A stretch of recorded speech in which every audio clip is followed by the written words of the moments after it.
Hello, നമ്മൾ ഇന്നിവിടെ ചർച്ച ചെയ്യാൻ വേണ്ടി പോകുന്നത് പാഠ്യപദ്ധതി അഥവാ കരിക്കുലം എന്ന് പറഞ്ഞു കഴിഞ്ഞാൽ എന്താണ്. നമ്മുടെ വിദ്യാഭ്യാസ പ്രക്രിയയിലെ ഏറ്റവും നിർണായകമായ ഘടകമാണ് പാഠ്യപദ്ധതി.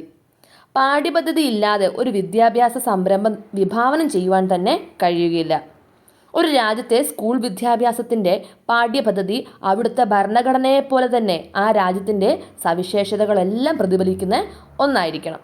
അപ്പം എന്താണ് പാഠ്യപദ്ധതി എന്ന് നമുക്ക് ചർച്ച ചെയ്താലോ. പാത എന്നർത്ഥം വരുന്ന ക്യുറിറെ എന്ന ലാറ്റിൻ ഭാഷാപദത്തിൽ നിന്നാണ് കരിക്കുലം എന്ന സംജ്ഞ രൂപം കൊണ്ടത്. വിദ്യാഭ്യാസത്തിലൂടെ ഉന്നമാക്കുന്ന ലക്ഷ്യത്തിലേക്ക് പഠിതാവിന് മുന്നേറുവാനുള്ള പാതയാണ് പാഠ്യപദ്ധതി എന്ന് പറയാം.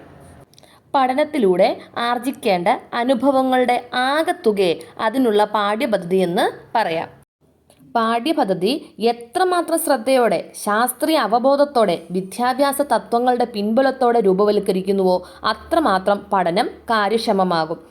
അതായത് പഠിതാവിന് വിദ്യാലയത്തിനകത്തും പുറത്തുമായി നൽകാൻ ഉദ്ദേശിച്ചിട്ടുള്ള അനുഭവങ്ങളുടെ ആകെത്തുകയാണ് പാഠ്യപദ്ധതി എന്ന് സാരം. അങ്ങനെ നോക്കുമ്പോൾ അധ്യാപകനും വിദ്യാർത്ഥിക്കും ഒരേപോലെ ഉപകാരമുള്ളതാണെന്ത് പാഠ്യപദ്ധതി എന്ന് പറയുന്നത്. അതിൽ ഉൾപ്പെടുന്ന പ്രവർത്തനങ്ങളിൽ യഥാസമയം യഥായോഗ്യം ഏർപ്പെടുകയും അതുവഴി പഠനാനുഭവങ്ങൾ ആർജിക്കുകയും ചെയ്യാൻ പഠിതാവിനെ സഹായിക്കുന്ന അധ്യാപകന് ആ പ്രവർത്തനത്തിന് ആവശ്യമായ ദിശാബോധവും അർത്ഥവ്യാപ്തിയും നൽകുന്നത് പാഠ്യപദ്ധതി ആയിരിക്കും. തൊട്ട് മുമ്പ് പറഞ്ഞായിരുന്നു അധ്യാപകനും ഇത് ഉപകാരമാണ്, വിദ്യാർത്ഥിക്കും ഇത് ഉപകാരമാണെന്ന്. വിദ്യാർത്ഥിക്ക് എന്തൊക്കെ രീതിയിൽ പോകുമ്പോഴാണ് ഇത് കൃത്യമായിട്ട് സ്വായത്തമാക്കുക എന്നുള്ളതുപോലെ തന്നെ അധ്യാപകൻ എന്തൊക്കെയാണ് ഇവർക്ക് നിർദ്ദേശങ്ങൾ കൊടുക്കേണ്ടതെന്നുള്ളതിനെക്കുറിച്ചൊരു രൂപരേഖ കിട്ടുന്നതാണിത് ഈ പറയുന്ന നമ്മളുടെ പാഠ്യപദ്ധതി എന്ന് പറയുന്നത്. ഒരു വിദ്യാർത്ഥിയുടെ എല്ലാ വിഷയങ്ങൾക്കും പാഠ്യപദ്ധതിയുണ്ട്. അതുപോലെ തന്നെ ഏതൊരു വിഷയത്തിൻ്റെ പാഠ്യപദ്ധതിയെ പോലെ നമ്മുടെ ഭാഷയ്ക്കും മലയാള ഭാഷയ്ക്കും പാഠ്യപദ്ധതി ഉണ്ട്. മലയാള ഭാഷയുടെ പാഠ്യപദ്ധതിയും താരതമ്യേന ദീർഘമായ കാലഘട്ടത്തിന് വേണ്ടി സമഗ്രമായി രൂപപ്പെടുത്തുകയാണ് ചെയ്യുന്നത്. കുട്ടികളുടെ ആ ഒരു നിലവാരത്തിനനുസരിച്ച് കുട്ടികൾ ഓരോ കാലഘട്ടത്തിലും എങ്ങനെയാണ് അവരുടെ ഭാഷ പഠിക്കേണ്ടത് എന്ന് മനസ്സിലാക്കുന്ന രീതിയിലായിരിക്കും അവരുടെ പാഠ്യപദ്ധതി തയ്യാറാക്കി നൽകുന്നത്. ഭാഷാ പഠന രംഗത്ത് നിരവധി കാഴ്ചപ്പാടുകൾ വികസിച്ച് വന്നിട്ടുണ്ട്. അപ്പോൾ ഭാഷാ പഠനത്തിനായുള്ള പദ്ധതികൾ തയ്യാറാക്കുമ്പോൾ ഭാഷയെപ്പറ്റിയും ഭാഷാ പഠനത്തെപ്പറ്റിയും ഉള്ള നൂതനമായ ദർശനങ്ങളും സിദ്ധാന്തങ്ങളും പരിഗണിച്ചാണ് പഠന പ്രവർത്തനങ്ങളും അതിലൂടെ കൈവരിക്കേണ്ട പഠന അനുഭവങ്ങളും ഉൾപ്പെടുത്തേണ്ടത്. കുറച്ച് മുമ്പ് നമ്മൾ ചർച്ച ചെയ്തായിരുന്നു ഓരോ തലത്തിലും ഓരോ രീതിയിലാണ് പാഠ്യപദ്ധതി തയ്യാറാക്കേണ്ടതെന്ന്. പ്രൈമറി പാഠ്യപദ്ധതി പോലെയല്ല സെക്കൻഡറി തലത്തിലെ വിദ്യാർത്ഥികൾക്കുള്ള പാഠ്യപദ്ധതി. ഇപ്പോൾ പ്രൈമറി പാഠ്യപദ്ധതി എങ്ങനെയാണ് തയ്യാറാക്കുന്നത് വെച്ചാൽ കുട്ടിയുടെ പ്രകൃതത്തിനനുസരിച്ചുള്ള ഭാഷാ പഠനമായിരിക്കണം. കുട്ടിയുടെ ഭാഷാജ്ഞാനത്തെ അംഗീകരിക്കുകയും പ്രോത്സാഹിക്കുകയും ചെയ്യുന്ന സമീപനമായിരിക്കണം അവിടെ ഉണ്ടാവേണ്ടത്. ഭാഷ പഠിപ്പിക്കലല്ല പഠിക്കലും ആർജിക്കലുമാണ് എന്നൊരു സമീപനമാണ് കുട്ടികൾക്ക് അവിടെ കൊടുക്കേണ്ടത്. ഭാഷ നിർഭയം പ്രയോഗിക്കുവാനും ആത്മവിശ്വാസത്തോടെ ആർജിക്കാനുമുള്ളൊരു അവസരം നമുക്ക് കുട്ടിക്ക് കൊടുക്കണം. അതുപോലെ തന്നെ കുട്ടിയുടെ സർഗാത്മകത ഉണർത്തുന്ന തരത്തിലുള്ള അതിന് പ്രാധാന്യം നൽകുന്നതായിട്ടുള്ള കാര്യങ്ങളാണ് ചെയ്യേണ്ടത്. പിന്നെ കാണാതെ പഠിക്കുന്നതിന് പകരം കുട്ടിക്ക് അവൻ്റെ അനുഭവത്തിലൂടെ കണ്ടെത്താനും പ്രയോഗിച്ച് പഠിക്കുവാനുള്ള അവസരങ്ങളൊക്കെയാണ് ഒരുക്കി കൊടുക്കേണ്ടത്. പാഠപുസ്തകം വിവിധ പഠനോപകരണങ്ങൾ ഒന്നു മാത്രമാണെന്നുള്ളൊരു കാഴ്ചപ്പാടിലൂടെ വേണം നമ്മൾ പാഠ്യപദ്ധതി തയ്യാറാക്കേണ്ടത്.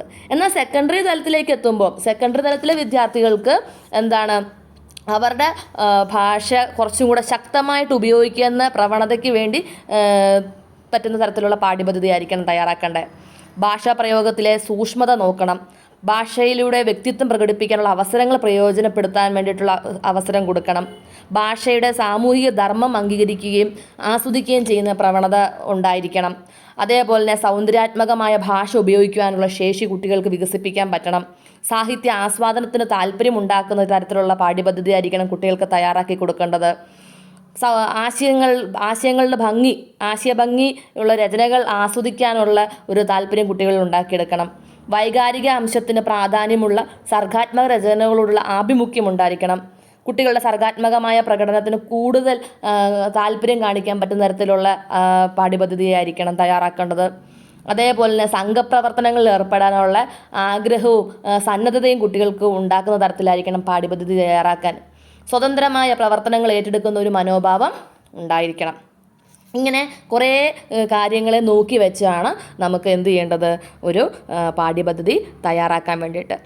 അപ്പം കുട്ടികളുടെ ഈ മേൽപ്പറഞ്ഞ സവിശേഷതകളെല്ലാം അവരുടെ ഈ നമ്മളുടെ ഭാഷാ പഠന സമീപനത്തിലൂടെ രൂപപ്പെടുത്തുവാൻ വേണ്ടി സാധിക്കണം. അതിനു വേണ്ടിയിട്ടാണ് നമ്മൾ പാഠ്യപദ്ധതി തയ്യാറാക്കണം എന്ന് പറഞ്ഞത്. എല്ലാ വിഷയങ്ങൾക്കും ഇതുപോലെ തന്നെ പാഠ്യപദ്ധതിയുണ്ട്. ഇവിടെ നമ്മൾ ഭാഷയുടെ പാഠ്യപദ്ധതിയെക്കുറിച്ചാണ് ചർച്ച ചെയ്തത്. അങ്ങനെ നോക്കുമ്പോൾ പാഠ്യപദ്ധതിയുടെ ഉള്ളടക്കം സ്വാംശീകരിക്കാൻ പഠിതാവിനെ സഹായിക്കുന്ന വ്യക്തി എന്ന നിലയ്ക്ക് ഉള്ളടക്കത്തിൻ്റെ സൂക്ഷ്മ സ്വഭാവം അധ്യാപകൻ മനസ്സിലാക്കണം.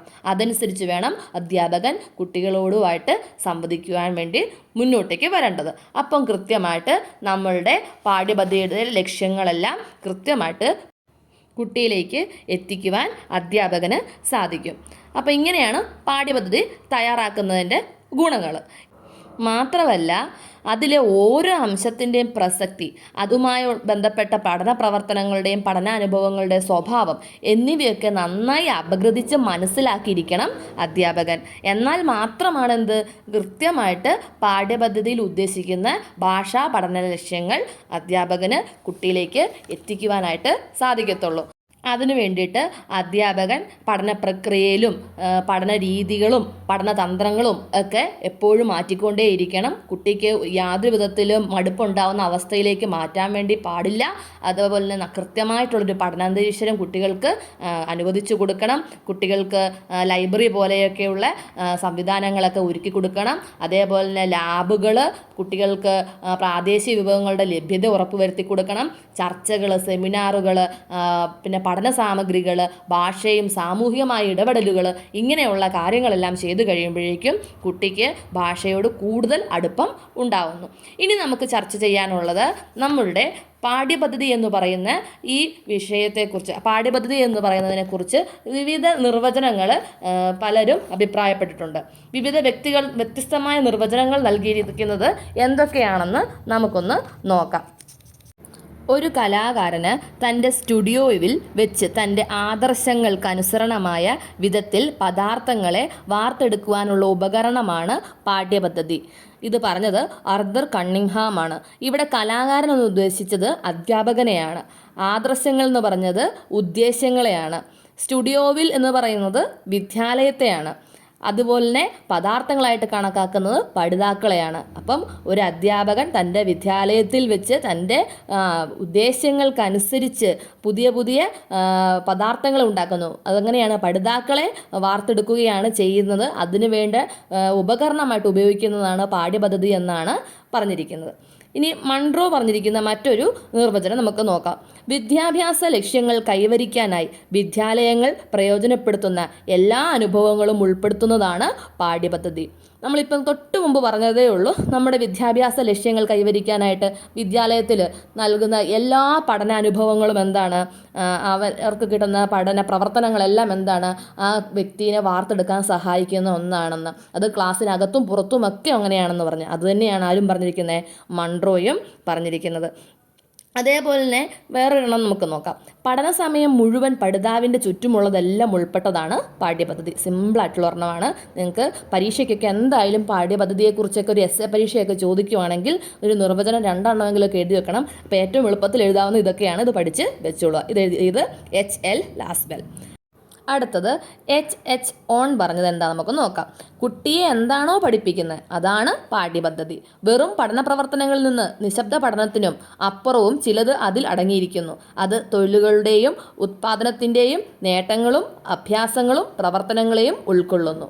അപ്പം മൊത്തത്തിൽ ചുരുക്കത്തിൽ പറയുവാണെങ്കിൽ വിദ്യാഭ്യാസ ലക്ഷ്യങ്ങൾ നേടുന്നതിനുള്ള മാർഗമാണെന്ത്, പാഠ്യപദ്ധതി എന്ന് പറയുന്നത്.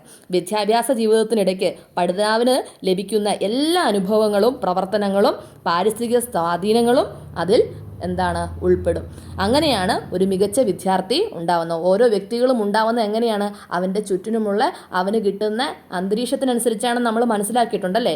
അപ്പം ഒരു വിദ്യാർത്ഥി എന്ന നിലയിൽ അവന് നമ്മൾ തന്നെ നല്ല ഒരു പഠനാന്തരീക്ഷം ഒരുക്കി കൊടുക്കുമ്പോഴാണ് അവൻ മികച്ച ഒരു വിദ്യാർത്ഥിയും മനുഷ്യനുമായി മാറുന്നത്. അപ്പോൾ ഇന്ന് പഠിപ്പിച്ചതെല്ലാം നിങ്ങൾക്ക് കൃത്യമായിട്ട് മനസ്സിലായി കാണുമെന്ന് വിശ്വസിക്കുന്നു. വീണ്ടും അടുത്തൊരു വീഡിയോയിൽ കാണുന്നവരെ നന്ദി.